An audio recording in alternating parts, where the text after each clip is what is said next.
Seja bem-vindo ao canal Pastor Carlos Fernandes. Se você é novo por aqui, inscreva-se, curta, comente e compartilhe. Assim você nos ajuda a levar a palavra de Deus para mais pessoas. Agora vamos meditar na palavra de Deus.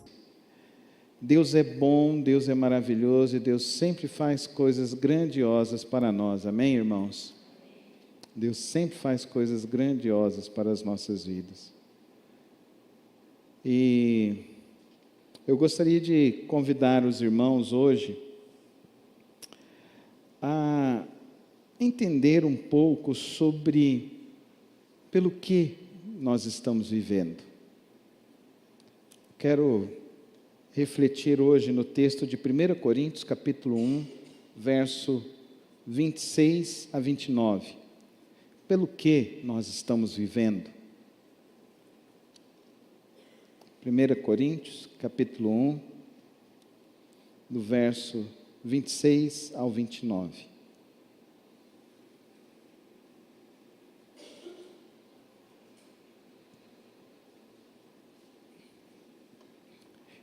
Irmãos, considerem a vocação de vocês.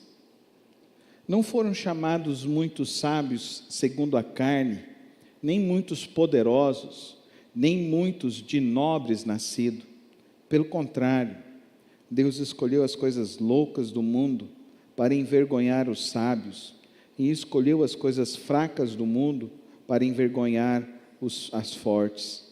E Deus escolheu as coisas humildes do mundo e as desprezadas, e aqueles que não são, para reduzir a nada as que são, a fim de que se glorie na presença de Deus. Senhor, ilumina nossos corações nesta noite, a compreendermos, ó Deus, sobre o propósito de nossas vidas. Ilumina-nos, ó Deus, à luz da Tua palavra e da Tua revelação que foi lida nesta noite, nesta hora, e que assim, ó Deus, possamos viver dentro do Teu querer e dentro da Tua vontade. Assim que eu oro ao Senhor, no precioso nome de Cristo Jesus. Amém. Eu fui criado numa igreja em que as pessoas acreditavam sempre numa vocação especial. E eu entendi, à luz desse texto, considere a vocação de vocês. Que Deus nos chama das trevas para sermos instrumentos na mão dEle. Cada um de nós. Cada um daqueles que conheceu a graça de Cristo. Irmão Lins, desculpa, irmão Lins aqui hoje, pai do Humberto aqui com a gente. Irmão, seja sempre bem-vindo aqui é a sua casa. Seu filho é uma joia, que nós amamos muito. Está ali fazendo a transmissão para a gente hoje, cuidando lá, aprendendo. Ele gosta de servir, irmão. Ele gosta de servir. Que bom que os nossos jovens gostam de servir. E eles estão ativos, eles estão entendendo que eles são um instrumento nas mãos de Deus, amém? Um instrumento nas mãos de Deus. Eu quero que você entenda isso, sobre a lógica da vocação. Nós somos chamados a viver por algo precioso.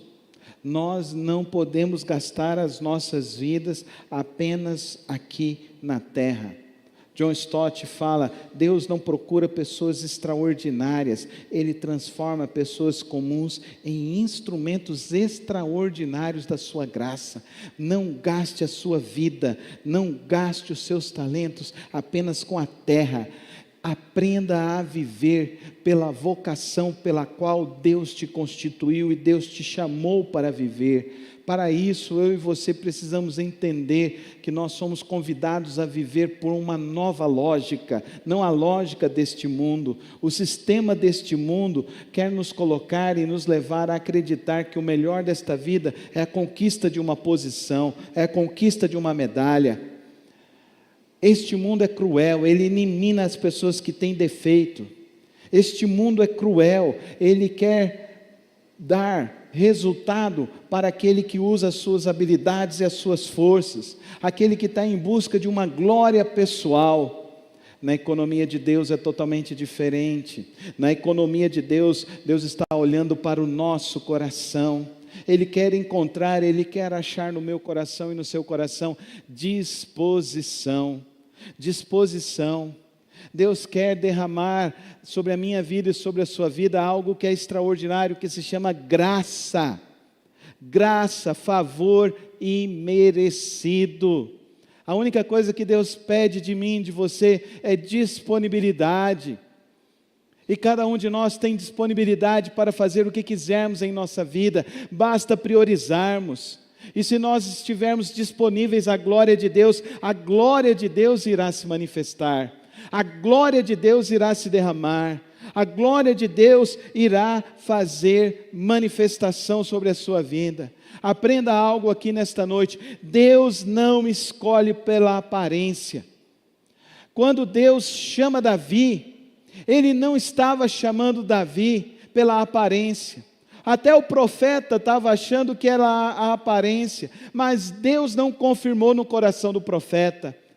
Deus confirmou apenas aquele que era um mirradinho, aquele que era o pastor das ovelhas, aquele que tinha um coração disponível. Isso foi Davi. E assim também foi com Pedro. Quem era Pedro? Pedro era um iletrado, Pedro era um pescador, mas Jesus chamou Pedro e Pedro tinha disponibilidade. Quando Davi foi entregar o alimento aos seus irmãos, os irmãos dele estavam com medo diante do gigante. Davi tinha um coração simples e puro. Davi tinha um coração que estava disponível. E Deus manifestou a glória dele no coração disponível de Davi. E Davi vence o gigante. E além de Davi vencer o gigante, ele vai depois ser coroado rei de Israel. E além dele ser coroado rei de Israel, depois nosso Senhor Jesus Cristo vai seguir a linhagem de Davi. A disponibilidade. Pedro, um iletrado, pescador, é ele que vai fazer a primeira pregação da primeira igreja batista de Jerusalém. Quando ele prega 3.000 almas, vocês não riram. Estou brincando, viu? Não vai sair daí falando, não. Tá, uma brincadeira, tá? A gente não tinha placa de igreja lá, não, tá? Mas era a primeira igreja batista, porque pregou a Bíblia, então era a igreja batista. Mas quando Pedro prega, as 3.000 almas se convertem. Até os discípulos não acreditavam em Pedro. A sua família não acreditava. Mas Pedro se torna útil nas mãos de Deus. Mateus, o publicano, o cobrador de impostos, usaram isso para incriminar nosso Senhor Jesus. Mateus vai escrever a obra-prima do Evangelho. Dos 4 evangelhos, o evangelho mais primaz em toda a cultura é a obra de Mateus, porque ele se tornou útil, porque ele fez as referências não apenas da vida de Jesus, mas conectou as referências de Jesus aos profetas do Antigo Testamento. Deus usou Maria, uma jovenzinha em torno dos seus 16, 17 anos, que simplesmente disse assim: eis-me aqui, usa a tua serva. Querido irmão e querida irmã, o mundo está em busca das pessoas extraordinárias, mas Deus está em busca das pessoas que têm coração disponível. Meu professor Shed, ele falava: a suficiência do servo de Deus nunca está nele mesmo, mas na presença de Deus com ele. Na presença de Deus com ele. Não queira subsistir neste mundo na sua força.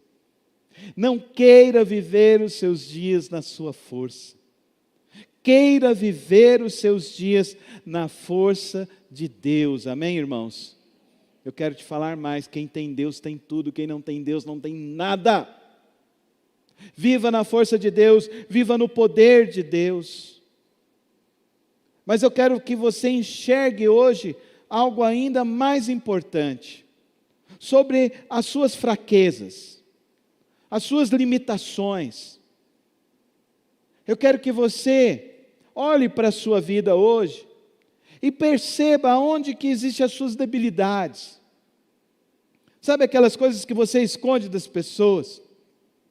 Sabe aquelas coisas que você consegue olhar e perceber que você tem até uma certa insegurança?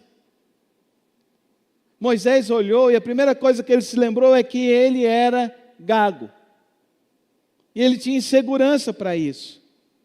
Como eu vou lá, voltar no Egito? Como é que eu vou apresentar um discurso? O meu meio-irmão é um faraó. Ele fala super bem. Ele aprendeu todas as coisas. Como que eu vou lá me apresentar nele? Jeremias, o profeta chorão. Tanto é que ele escreveu Lamentações de Jeremias. E Jeremias, o que ele tinha para oferecer? Daniel menciona Jeremias. E Daniel, ao mencionar Jeremias, ele fala que Jeremias era o profeta em que Israel não ouvia. Ou Israel não queria ouvir o profeta. Mas Jeremias foi útil. Como nós estamos estudando o livro de Reis agora, nós estamos percebendo como Jeremias foi útil para que pudéssemos entender e enxergar que as misericórdias do Senhor são a causa para não sermos consumidos, porque elas se renovam a cada manhã. Só é possível falar da misericórdia de Deus quem foi revestido e quem experimentou desta misericórdia. E se lembrarmos de Pedro, mestre, ele foi repreendido por Jesus 2 vezes. A primeira vez que ele foi repreendido foi porque ele falou: mestre, não vamos para lá, mestre. E Jesus disse para ele: afastai-vos de mim, Satanás. Aí Pedro fala: Senhor, nós não vamos permitir que essas coisas aconteçam.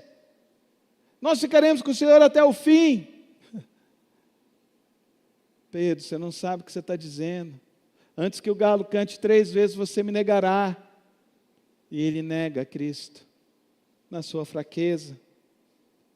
Gideão começou com um exército de 30.000 homens. E ele estava com medo.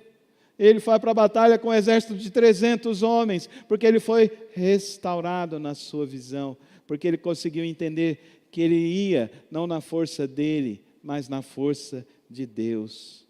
Paulo ora, pede a Deus: Deus me cura, Deus me cura, Deus me tira esse espinho, me tira esse espinho. E ele experimenta a graça de Deus de uma maneira mais sublime, quando Deus diz a ele: a minha graça te basta, Paulo, porque o meu poder se aperfeiçoa na sua fraqueza. O que você está lutando contra Deus? Qual a desculpa que você tem para não viver para o Senhor? Para não amar a Cristo Jesus, para não andar com Ele? Por que você sempre tem uma desculpa? Por que você sempre tem uma justificativa para se afastar das coisas de Deus? Para não servir a Deus, para não se dedicar ao Senhor? Enterre isso nessa noite e comece a buscar e querer viver para Deus. Deus está escolhendo instrumentos frágeis para que a glória dele seja atribuída somente a Ele. Já afirmou o reformador João Calvino. Entenda nesta noite, querido irmão, assim como um instrumento precisa ser afinado para que ele possa trazer o som mais bonito para tocar os corações e as almas daqueles que ouvem, assim também é o nosso Senhor. Ele quer afinar e quer transformar aquelas coisas que estão desafinadas dentro de você. Deixa Deus ir afinando e deixa Deus ir transformando para que você seja útil neste reino e comece a ser um vaso, um instrumento nas mãos poderosas do nosso Deus. Entenda que Deus quer fazer algo maravilhoso, mas nós estamos impedindo a ação de Deus, porque nós estamos criando um filtro para que Deus derrame a graça dEle e o poder dEle. E esse filtro é o filtro da nossa disponibilidade. Deus está nos perguntando nesta noite: quem enviarei? Quem há de ir por mim?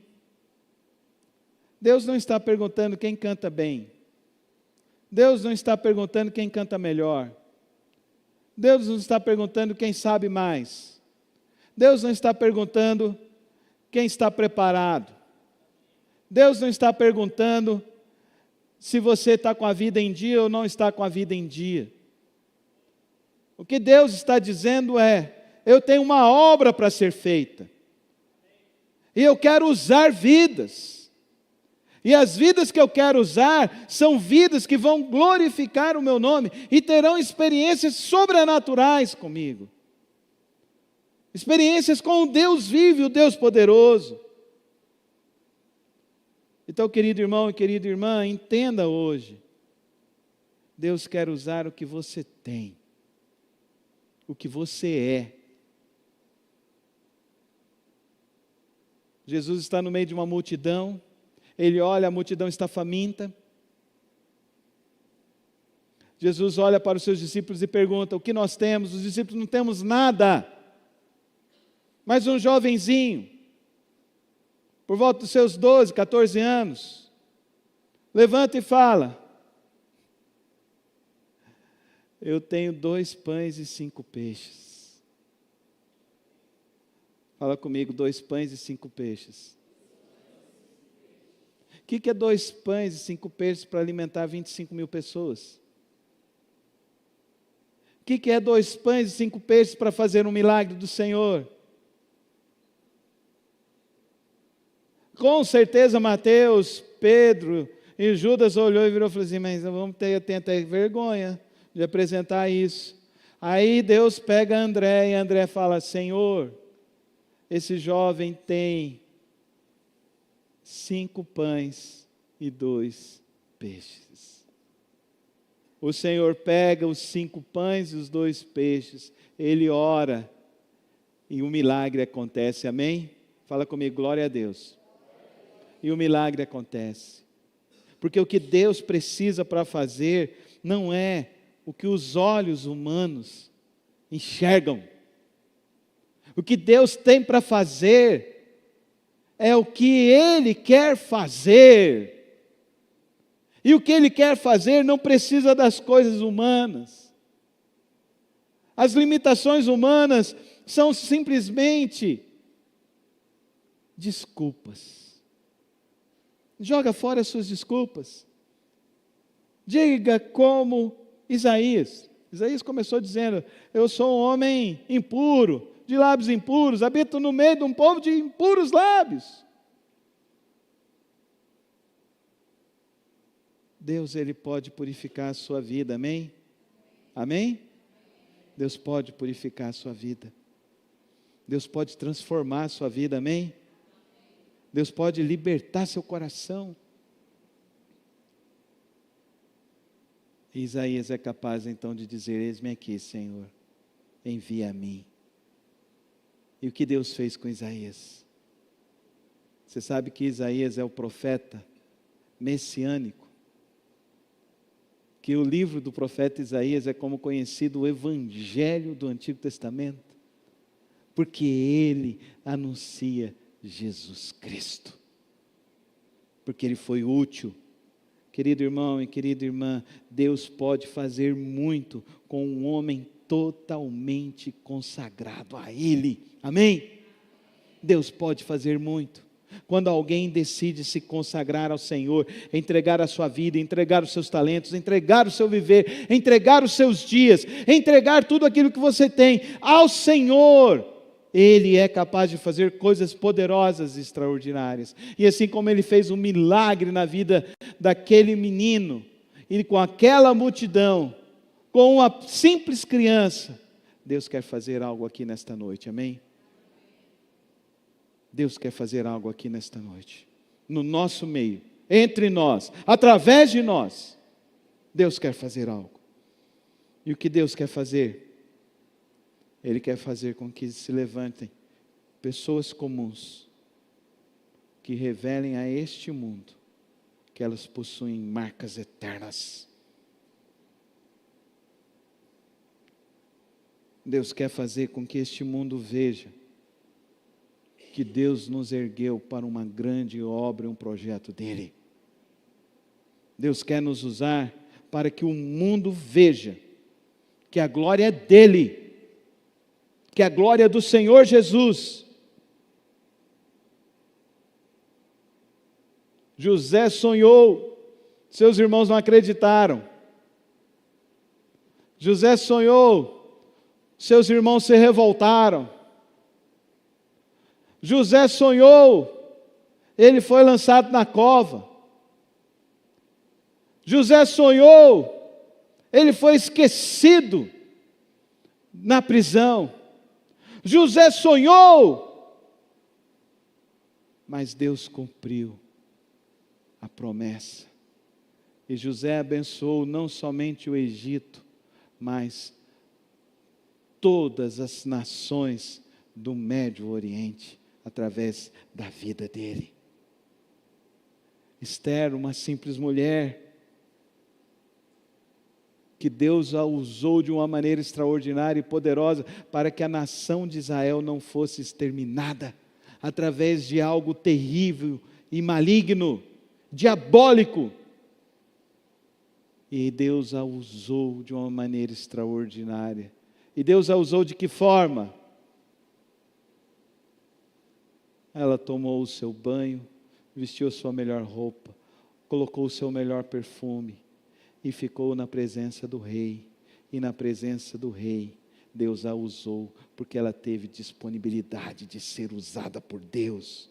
Pedro foi usado por Deus, foi transformado pelo nosso Senhor Jesus, e Pedro foi usado e ele pregou, e 3.000 almas se converteram. Paulo, o de perseguidor, se transformou num homem usado por Deus para transformar vidas, e usado para nos deixar as 13 cartas pastorais dele, que nos trazem profundidade, inclusive nesta noite, no texto a qual estamos meditando e refletindo. Querido irmão e querida irmã, Deus cria grandes obras por meio de instrumentos pequenos, para que toda a honra seja somente dele. Não importa quem você é, o que você já fez, o que você já viveu e o que você já atravessou. O que importa aqui nesta noite é você entender a dinâmica da graça de Deus. E essa dinâmica vem você admitir as suas próprias fraquezas, as suas vulnerabilidades, não tornar elas o estorvo e as desculpas para a sua vida, mas você dizer: Senhor, eis-me aqui, onde eu posso servir?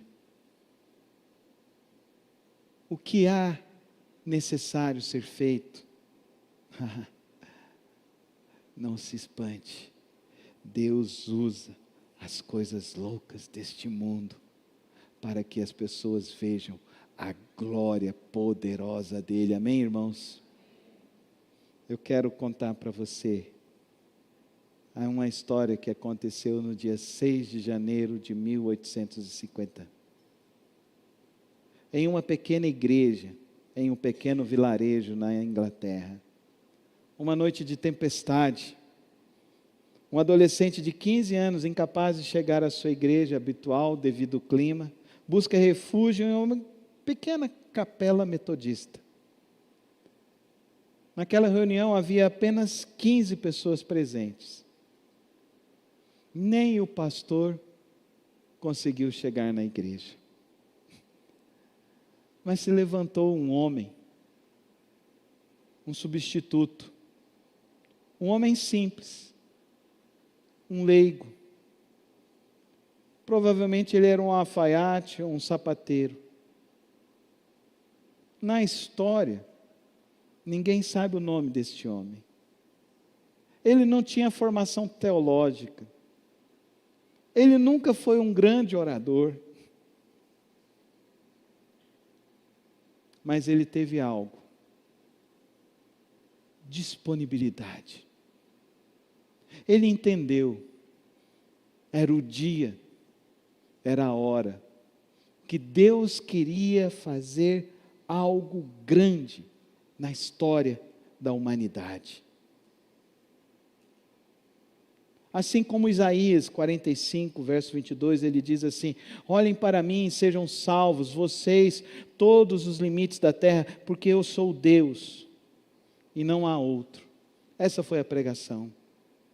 O pregador leigo olhou diretamente para o jovem visitante e disse: jovem, você parece muito infeliz, e você continuará infeliz nesta vida e na eternidade, se não olhar para Cristo. Mas agora, se você olhar para Cristo, você será salvo. Naquele instante, aquele menino se converte. Naquele instante, aquele menino se transforma. Sai completamente aquela tristeza do seu coração. Esse jovem, então, ele vai se transformar no maior pregador do século XIX. Milhões de vidas influenciadas por ele, centenas de sermões escritos. Ele funda o primeiro seminário de formação pastoral. O nome desse menino? Charles Spurgeon, o príncipe dos pregadores. Naquela noite, naquela pequena capela, só existiu algo que precisa existir nesta noite. Não é a sede, a fama, da fama, mas é a fidelidade ao Senhor. Nessa noite, eu convido você a não dizer não para Deus. Eu convido você a enterrar as suas desculpas ao Senhor. Eu convido você a mergulhar no rio do Espírito Santo. Eu convido você a entrar de fato na graça redentora do nosso Senhor Jesus Cristo. Eu convido você a viver a maior aventura que existe sobre a face da terra, que é servir ao Deus Todo-Poderoso e viver para a glória dEle. Eu convido você a entender que não há nada pelo qual devemos viver ou morrer neste mundo, que não seja servir a Cristo Jesus, a viver para o Senhor Jesus Cristo. Seja sendo um professor na escola bíblica, sendo um músico, ajudando na recepção, sendo um voluntário, colaborando na obra de Cristo Jesus.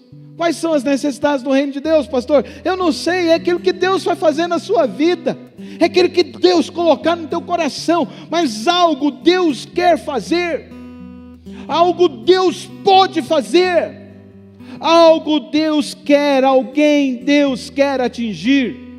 E isso depende do quê?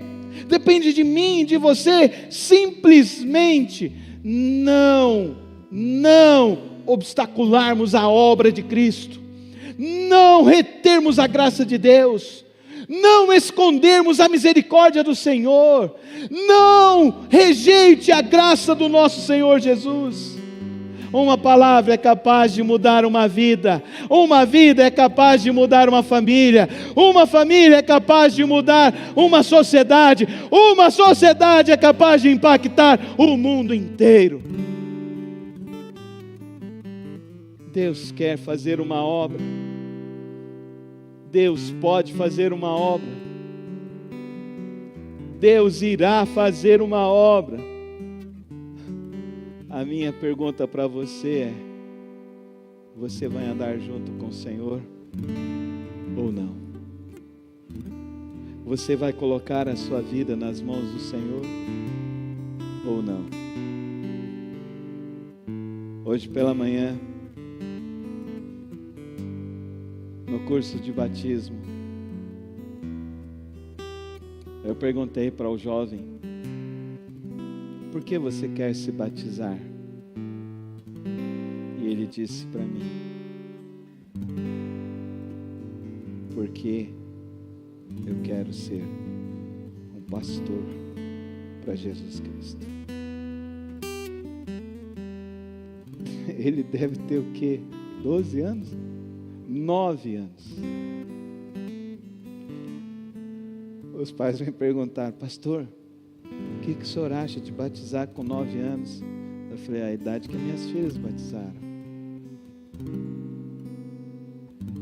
Eu acho extremamente bonito e precioso de ver que Deus toca corações que são disponíveis, corações que querem ver o milagre de Deus. Eu comecei essa pregação te perguntando: pelo que você está vivendo? Eu espero que nesse momento você possa reconhecer e dizer: eu preciso viver para Cristo Jesus. O trabalho na obra não é em vão. O trabalho na obra do Senhor tem uma paga para esta vida e para a vida eterna. A gente serve ao Senhor porque Ele nos amou primeiro. A gente serve ao Senhor porque a gente consegue enxergar os milagres em todos os detalhes da nossa vida. A gente olha para Ele, eu olho para Ele, eu acordo todos os dias, eu não consigo deixar de ver e perceber um único dia da minha vida em que Cristo não foi fiel para comigo, em que Deus não foi fiel para comigo na minha vida, na minha existência. Mesmo nos dias mais difíceis, Ele estendeu a mão e me levantou. Nos dias mais complicados, Ele estendeu, Ele me se levantou com as duas próprias mãos dEle.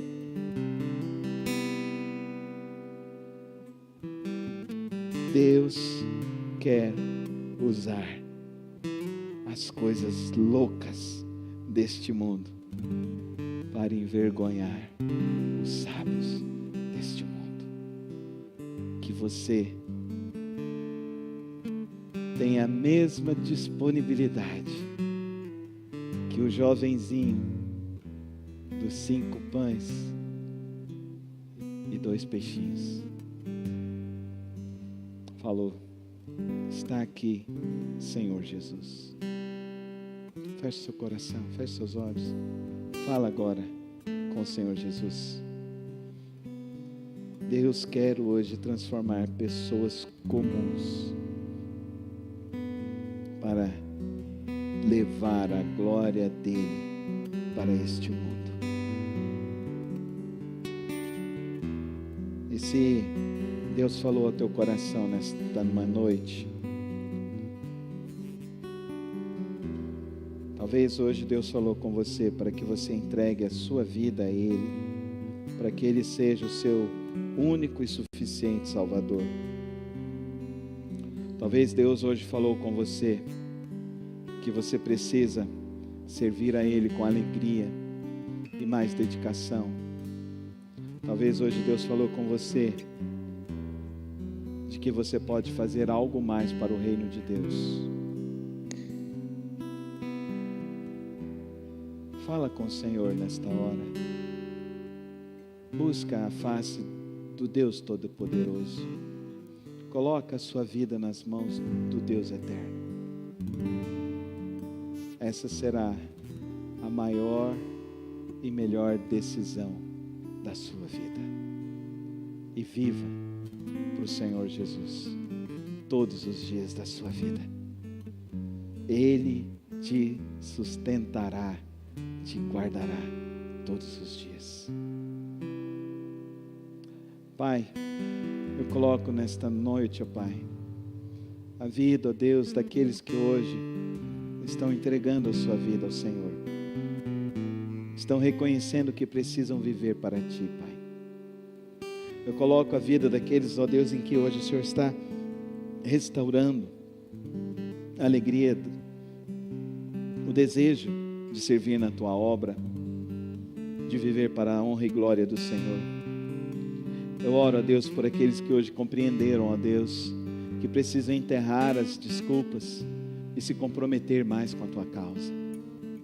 Eu oro, ó Deus, para que hoje o Senhor venha gerar em nossos corações o coração de Davi, o coração daquele jovenzinho, o coração de Pedro depois de restaurado, o coração de Esther, que resolveu fazer o seu melhor para o Senhor.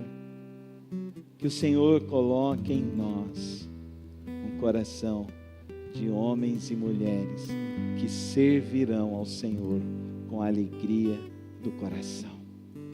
Toma, Deus, nesta hora, Deus, a vida, o coração, e nos conduz à Tua santa vontade, ao Teu querer, em nome de Cristo Jesus.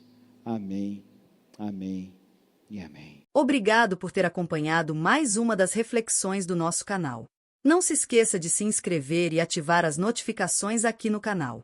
Tem vídeos novos todas as semanas e o podcast na quarta-feira. Que o Senhor te abençoe e te guarde. Até o próximo vídeo.